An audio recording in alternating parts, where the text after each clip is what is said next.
This is Jen. I'd like to talk with you today a little bit about trauma, and I'm going to do this using clay.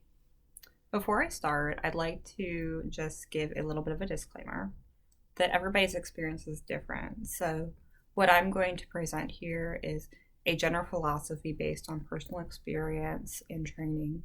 However, if your experience is different from what I describe here, please know your experience is still valid, and this is just one perspective. So, kind of think of ourselves just for this moment as a ball of clay. And something happens.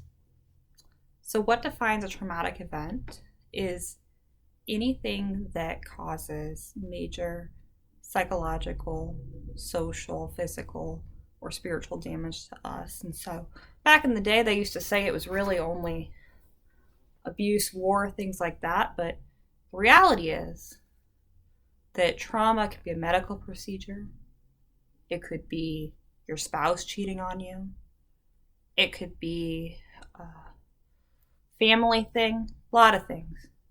But something happens and it affects us and it causes that damage. For some people, a bunch of things happen. So, for example, in case of abuse, a person goes through multiple instances of abuse. And each one of those puts in a little bit of a different jab. Over time, we start to change the way we see ourselves, the world, and the people around us. This can look like I can't trust anybody.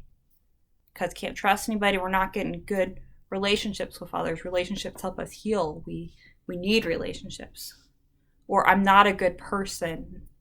Because I'm not a good person, I'm going to act in ways that demonstrate I'm not a good person by not making eye contact, by withdrawing, by acting in self-hate. We may start to do things that help us feel better in the moment to avoid the experience of the trauma, but actually make things worse in the long run. Sometimes things like substance abuse or an eating disorder or self-harm. Not everybody, but these kind of behaviors are often linked to trauma. And so before we know it, we're starting to say those things to ourselves too. You know what? I'm not a good person. You know what? I deserve to be in pain, and we've got this.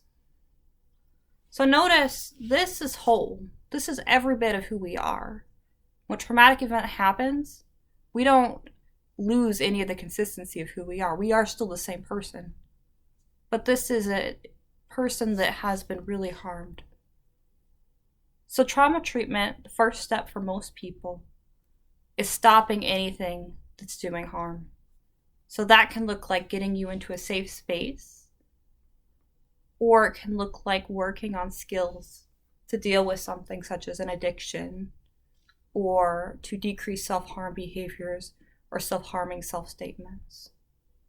Once you've done that, we need to heal those thoughts. Those thoughts like maybe I'm not a good person, or I can't trust others, or the world is just a bad place. The way you do that is giving a person a space to tell your story and to work through it and to challenge it. There's a couple different types of therapy for trauma.